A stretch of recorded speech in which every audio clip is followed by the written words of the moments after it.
그러니까 뭐 정치권이든 어디든 간에 박근혜의 자녀가 있는 것은 사실로 거의 확정적이에요. 법적으로 드러난 게만 없을 뿐이지. 그렇다면 그런 부분에 있어서 왜 정유라가 이렇게 특혜를 받았는지에 대한 개연성이 생기는 거예요. 대통령의 딸이어서라고 하면 국민적 정서는 조금 더 나아지지 않을까. 어쨌건 잠깐 쉬었다 가는 의미에서 박근혜 씨가 이세가 있다는 이야기는 우리들 입에서 나오는 게 아니잖아요. 김종필로부터 시작해서 등등의 여러 가지 그쪽 정권의 핵심에 있었던 사람들의 증언에 의해서 나오고 있는데 지금이라도 그걸 밝히는 건 나쁘지 않다고 보거든요. 난 정치를 하기 위해서 이렇게 됐는데 이렇게 해서 이해를 갖고 있었다. 근데 이게 밝히기에는 인간적인 동정심도 생길 수 있겠지만 반대로 말하면 누구 새끼인데 그러면 이제 우리 예측대로 최태민의 아이다 이렇게 되면은 굉장히 좀 혼란스럽고 어려워지겠죠. 근데 국민들이 그렇게 믿고 있잖아요. 지금 뭐 박근혜 씨랑 관련해 가지고 뭐 정시호, 정유라 둘 중에 하나 장시호. 아 그러네요. 생각해 보니까 아빠들이 다르지. 정유라, 장시호 둘 중에 하나는 박근혜의 혈육일 가능성이 있다고 하는 그런 얘기 들어본 적 있어요? 뭐 많이 하죠. 누가 더 가깝다고 생각해? 글쎄요. 뭐 정유라가 더 가깝지 않겠어요?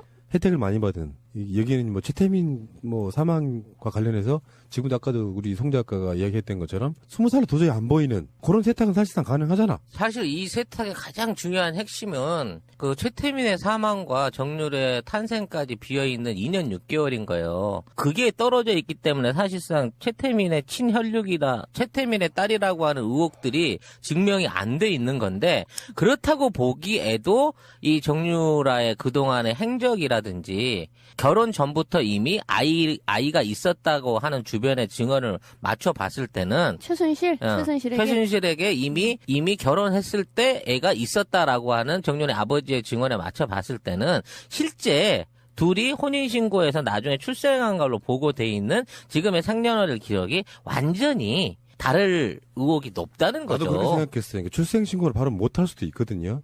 아버지를 못 집어넣을 경우에. 근데 결혼하는 그 과정을 보면은 정윤회가 최태민 죽고 나서 결혼하는 그런 모양새잖아요. 그렇죠. 그리고 지금 그 전에 이미 최순실에게도 다른 자식이 있었다라고 하고요.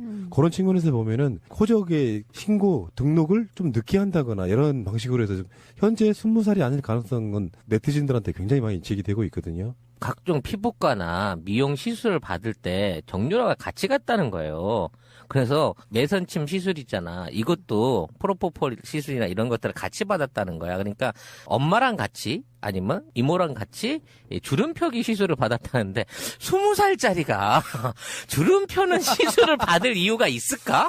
근데 거기다가 그런 이야기도 있었잖아. 생각해보니까 주진우 기자 그랬었죠. 최순실은 정윤이랑 결혼한 이후에 자식을 낳은 적이 없다고 주위에서 그렇죠. 배부른 걸 본 적이 없잖아 사람들이. 뭐 그런 이야기도 있는 거고.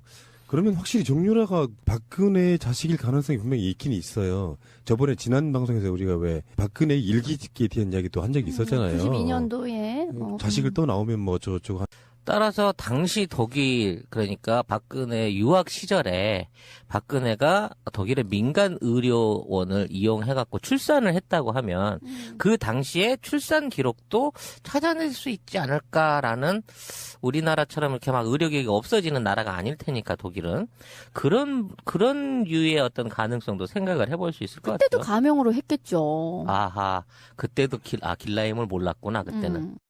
청취자들이 가장 궁금한 것 중에 하나가 출생. 그렇죠. 근데 제가 이 자리에서 말씀드릴 수 있는 새로운 팩트는 정윤회 최순실의 결혼이 95년이 아니라 92년이었다는 사실을 이번에 독일에서 확인을 한 겁니다.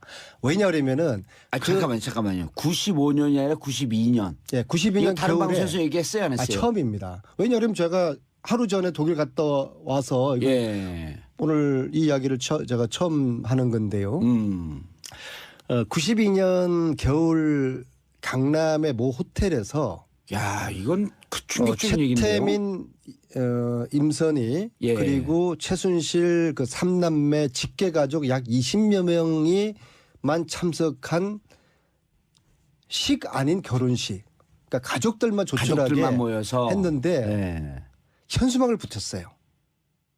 현수막.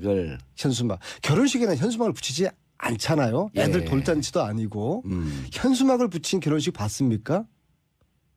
봉두사님하고 형수님하고 결혼할 때 현수막 붙이고 했어요? 현수막은 안 붙이죠 결혼식 때. 우리가 안 붙이고 팬카페에서 붙이죠. 근데 현수막을 결혼식장에서 붙이고 가족들만의 아주 폐쇄적이고 초촐하게 한 그 결혼식에 참석한 독일 교포 한 분의 정언이었어요.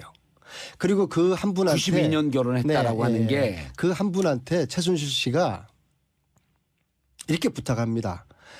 우리 아버지 최태민은 정윤회가 재미 사업가 또 독일에서 또 회사를 가지고 있는 사업가로 알고 있으니까 보안 요원이었다 이런 이야기를 절대로 해서는 안 된다. 아하. 정윤회를 사업가 외국에 사업하는 사람으로 내 아버지 최태민에게 그렇게 꼭 이야기를 해줘라. 그렇게 최순실이가 이분에게 부탁을 합니다. 예. 그리고 결혼식을 참석했던 그분이 공개를 해도 될 것 같아요. 나이가 많으실 텐데요. 그럼 92년도 70살 정도 됐고요. 예. 정윤회 최순실 최초로 92년도에 독일의 회사를 만들지 않습니까? 유벨이라는 그 회사에 같이 공동대표로 등장하는 유준호 씨예요. 이분의 기억이 틀렸을 수가 없죠. 왜냐하면은 그 유벨을 설립한 그해 겨울이었으니까 유벨은 92년도 설립됐으니까 그렇죠. 그해 겨울 92년 겨울에 정윤회 최순실이가 결혼을 한 것이죠. 아니 이분이 이렇게 증언하고 이런 거에 대한 증거들은 다 있을 거 아니에요. 그분 기억을 더듬은 거니까. 유준호 씨가 이렇게 발언한 걸 예를 들어서 나중에라도 92년 결혼 제가 얘기했습니다라고 하는 뭔가가 있지 않고서 우리 안 의원님이 얘기하지 않을 거 아니에요. 그 자리에 주진호도 있었고 안일호도 있었고 노성일도 있었기 때문에 알아들었습니다. 또 다들 선수들이지 않습니까? 네. 오늘 밝히신 내용은 이제 취재원이 유준호 씨라고 하는 취재원이 확실한 거예요. 네, 그분이 직접 얘기하셨으니 그리고 그분은 정윤회 최순실의 독일 첫 회사 유벨을 함께 세웠던 분. 그렇죠. 자, 근데 이제 저는 거기서 근데 92년 출생의 의미가 뭐죠? 왜 96년으로 자, 그러면은 92년도에 결혼식을 했는데 왜 결혼신고를 95년도에 했을까? 얘기하세요. 말지 우리를 이렇게 낚지 말고 계속 얘기하세요. 그리고 정유라의 96년 호적 신고 이런 좀 퍼즐들이 좀 새롭게 좀 맞춰지는 게 판이 있는데요. 완전히 뒤집히는 건데 이렇게 그렇죠. 되면. 그렇죠. 역시 봉도사님이시네요. 그래서 두 사람의 결혼을 95년에 한 걸로 봤을 때 정유라하고 92년도에 결혼을 했을 때 정유라하고는 이게 상당히 이 퍼즐 자체가 틀려지게 되는 것이거든요. 이를테면 92년도에 실제 결혼했다고 한다면 정유라 출생은 개연성이 93년서부터 가능해지는 거 아니에요. 자, 이제 그 다음 상상은 우리 똑똑한 우리 국민들에게 또 이 방송을 들으시는 우리 주부 청취자들이 한번 퍼즐을 맞추는 걸로 한번 좀 여백으로 좀 남겨두죠. 그러면은 이게 이제 그 연도 결혼 연도를 얘기를 하는 게 안 의원님께서는 추정컨대 이게 무슨 출생에 얽혀 있는 이런 의혹도 있을 수 있다 이런 얘기인가요? 저를 함정에 빠뜨리지 마시고요. 그다음에 그 자리에 그 결혼식 자리에 자 최순실 일가와 박근혜 대통령은 가족이었지 않습니까?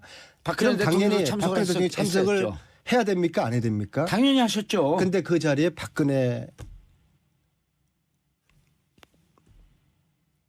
없었어요. 당시 운동 생활하고 있었던. 그러나 그 당시에 계속 만났고 가족처럼 지냈었죠. 그런데 그 가족들만의 참석한 그 결혼식에 박근혜 대통령은 없었다. 이게 참 재미있고 의아하지 않습니까? 건강이 좀 안 좋고 뭐 겨울이니까 감기에 걸렸겠나 뭐 몸 상태가 좀 안 좋았겠죠. 봉도사님은 알았어. 동생이 결혼하는데 독감 걸렸다고 안 갑니까? 그럼 뭐 독감 위에 다른 상태겠죠. 뭐 저를 이제 슬금슬금 또 낚으시네. 아니 근데 진짜 92년 그 유준호 씨의 기억이 잘못된 건 아니겠죠. 그 회사를 설립한 그 해 겨울이었으니까.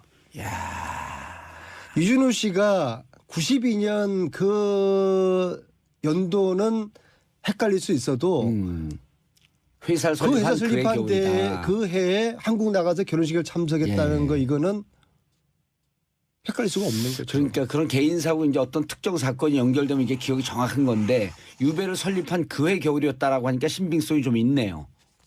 신빙성이 좀 있어요.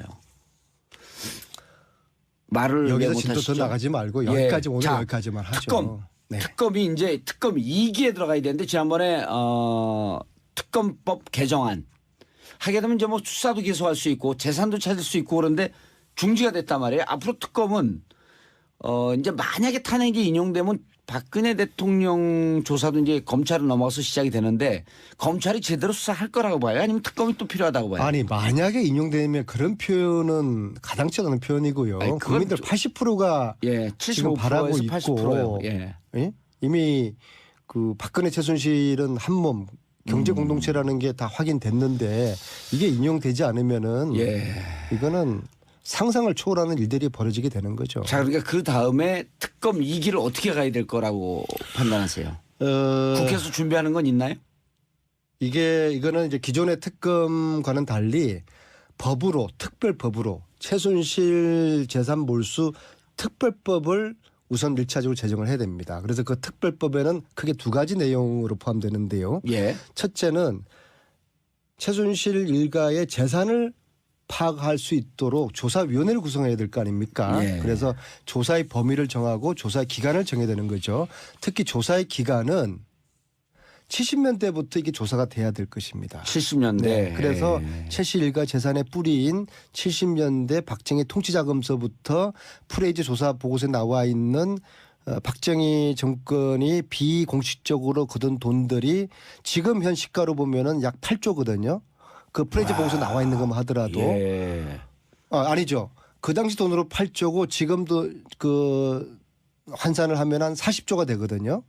노웅래 의원이 또 그 얘기를 했었죠. 아니요. 이거는 제가 지금 들고 있는 프레이즈 보고서에 나와 있는 내용이에요. 아하. 그러니까 미국 의회가 76년에 박도선 게이트, 코리아 게이트 그게 이제 박정희 정부가 미 의회 국회의원을 대상으로 로비를 했다는 그 사건이지 않습니까? 그래서 그걸 계기로 해가지고 2년 동안 미 의회에서 이런 박정희 통치 자금 관련된 조사를 해서 78년도에 발표를 하거든요. 알겠습니다. 네. 시간이 그래서- 없으니까 네. 법은 그래서 법은 예. 조사위원회를 구성해가지고 70년대부터 최순실 일가의 재산을 정확하게 파악하고 그리고 파악하는 과정에서 독일 검찰의 공조를 얻어내고 독일뿐만 아니라 헝가리, 오스트리아, 스위스도 있을 거라고 되거든요. 조사한 다음에 이 불법 재산을 몰수할 수 있는 근거를 만드는 특별법, 최순실 재산 몰수 특별법을 만들어야지 시즌2가 제대로 되는 거죠. 알겠습니다. 오늘 독일 취재를 마치고 막 돌아온 이제 안민석 의원 모시고 말씀 나누는데 어쨌거나 이건 안민석 의원님이 개인적인 취재 내용을 말씀드렸다는 거 저는 싹 빠집니다. 그렇죠? 맞습니다. 아니 그래서 통과하지 마세요. 끝났어요. 저는 이제. 조사권과 수사권이 예. 없기 때문에 예. 특별법이 필요한 것이죠. 알겠습니다. 안민석 의원님 오늘 말씀 감사합니다. 우리 청취자분들께 인사해 주시고요.